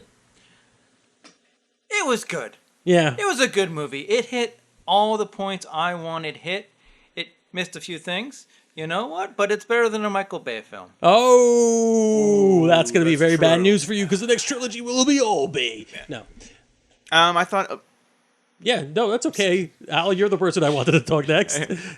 I thought it was it's a movie with a lot of good in it, and a lot that at the end of the day I really hate it, and it does suck that the stuff that I hated there wasn't as much of, but I did feel stronger about the things I didn't like than the things I did like. That's interesting because I could have sworn he said it sucked that the things that I hated weren't as much in there. I went in there angry and I wanted to stay angry. No, but it's difficult. There's been a lot of emotions concerning the film, and and they're not as passionate. Like I went on about that. It's just it doesn't erase the films that came before it. Which is such a weird thing for me for people to ruin what had come before. It's like, no, I can still watch Last Jedi, and this doesn't ruin that experience for me. It went in a different way, and that's fine. Mm-hmm. It's okay. And just because I didn't get everything I wanted out of this, I wasn't even sure going this movie what I wanted. So for me to get anything, I'm like, it's good. All right, Matt, you go. I'm going to take it a different direction than everybody else. I'm going to say it was a disappointment. Oh, yeah. There were not to take all the good stuff it did, because there was a lot of good stuff that I really enjoyed, but the negatives kind of outweighed the good, and the negatives even brought down the stuff that I liked. And in my brutal, honest opinion, I think The Rise of Skywalker was the movie people thought The Last Jedi was. Oh, okay. In terms of negativity. Yeah. All right, James, you're going to wrap us up. This movie was fair. It was a movie I enjoyed. It's not Attack of the Clones, right? Yeah. And well, nothing could be. Nothing's that good. And I'll also point out a lot of people, because I don't know, we didn't really talk about the prequels at all, or even the original trilogy. A lot of people love the prequels, and that's cool. That's fine. Yeah. All right, go on. I think I'm in Matt's camp. I really loved The Last Jedi. I'm also a little bit in Al's camp. The Last Jedi will still be the movie when I want to from this trilogy to throw on. It's going to be the one I throw on. Wow. Like Empire's the one I'm going to throw on. Like Empire and Jedi are the ones I throw on when I'm watching the original trilogy. Those are more meaningful to me. And I throw on Revenge of the Sith for the prequels. It's just there are things that are going to keep me coming back to it, but it's still Star Wars. At the end of the day, I came for lightsaber fights and to see something, that concluded and showed me what this trilogy is about, quote unquote. I think it's kind of ironic that it somewhat mirrors the original trilogy in the sense. I'm not sure about irony is the word you're looking for there. Planned by Abrams. No. For better or ill. Well, for better or ill. Yeah. And you want to know what I'm most excited for? That this is over. Oh my! I'm gonna bring it up. No. That this not Nothing in is a ever bad over. way. Not in a bad way. I'm excited to tell stories no longer bogged down by the Skywalker trilogy. That, to me, is always what Star Wars has been. One of the most exciting things about growing up with Star Wars for me, particularly pre the prequels and stuff, was the video games and the books. True. We didn't and all of these strange and weird things that people were able to create. So yeah, I think that's the better way to end this, is what we're looking forward to. What's coming next from Star Wars? What are we excited about? Aren't we like knee deep in like a new cartoon series right now? Like there's a lot post Rebel series. Yeah, I think there's a couple new cartoons that are coming out, and Mandalorian is doing very well. It's almost wrapping up its first season. Season 2 or season whatever, the new season of the Clone Wars comes out next year. Mm-hmm. But just as a broader thing, instead of like just titles, I would like to see a little bit more experimenting, because maybe you're taking smaller risks instead of saying, here's 3 movies. I hope they all link together at some point, because we have no plan. Looking at that and saying, let's do a movie at a time that's good. And hopefully they'll work. Or even if it's a series at a time that are good, and hopefully they'll work, as opposed to being required to be all things for all people all the time. That's my more political way of saying that. Enough with the Skywalkers is more like, just, it's a setting now. You've established it. It's a setting. Do stories in that setting. I'm excited for, if they keep it, there's some rumors that they won't, I'm excited for Rian Johnson's trilogy. I think if he gets the ability to play in a sandbox that's entirely made up, I think you'll see a much warmer reception to his movies. I think he's a good storyteller, and I think he makes good movies. One of the most beautiful things I love about Star Wars is that even by design, the original series like jammed in so many different genres. You got war film, samurai film, western all together, and it still somehow fit the setting. So I'm looking forward. I don't know if it's actually planned, but I do think it will happen. Like more movies, kind of like Rogue One, like where like they said, let's do a war story, but in Star Wars. Let's do like I want to see more different like genres and styles of storytelling, but in the Star Wars setting. Yeah, I think that would be really cool. Al? I want to see the return of my favorite Star Wars character, Kyle Katarn, who absolutely asked the most important question of Star Wars, which was, why did Luke Skywalker and Han Solo have to be 2 separate characters? Interesting. I think you mispronounced Babu Freak. Most important character. I don't actually. Yes. All right. James, go twice. Sorry. I'm excited to see Ewan McGregor come back. Is he? Oh, yeah. They're doing that Obi-Wan series. Sure. We're going back into things that are I'm even more excited, as we touched on a little bit further earlier, the news that we recently got out of Disney that they're going to be rebooting the original trilogy with Michael Bay as the director. He's already cast Shia LaBeouf as Luke. Yes. Megan Fox as Leia. We actually got walkouts on this. I can see people leaving the podcast. Mark Wahlberg is playing Han, and John Turturro will be Grand Moff Tarkin. All right, good. Yes. Pope, do you have anything you want to see other than not that? Sorry, my brain blanked out for a second. That's understandable. My predictions have that effect on people. I know I'm like the Disney guy around here, the one who goes to Disney all the time. I still haven't done Rise of the Resistance, so I'm super excited and have heard good things about Disney World for that. Yeah, that will be interesting. I will report back on how good that is if I'm willing to stay on a line, which I am not. So yes, I am very excited that this kind of has some sort of closure enough so that in 5 years when they do reboot all the movies, we will be more okay with seeing the various... I can't one-up any of those actors. Luke. I really was going to put Daniel Radcliffe as Luke, but that's okay. No, he'll be Darth Vader. Oh, makes sense. Actually, yes. Yeah, yeah, it would. So, yeah, I do. I hope we get some new, interesting, cool stuff with Star Wars and the ability to sort of relax, take it easy, and say, this is just for fun, folks. Let's not hate each other. Your hate can only make you more powerful unless it doesn't. I make up the rules, and I move the goalposts. I am a jerk. I'm not alone. You can't win.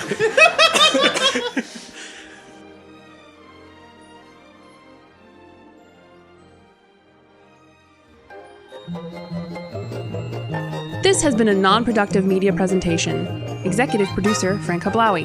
This program and many others like it on the Non-Productive Network is distributed under a Creative Commons Attribution Non-Commercial No Derivatives license. Please share it, but ask before trying to change it or sell it. For more information, visit non-productive.com.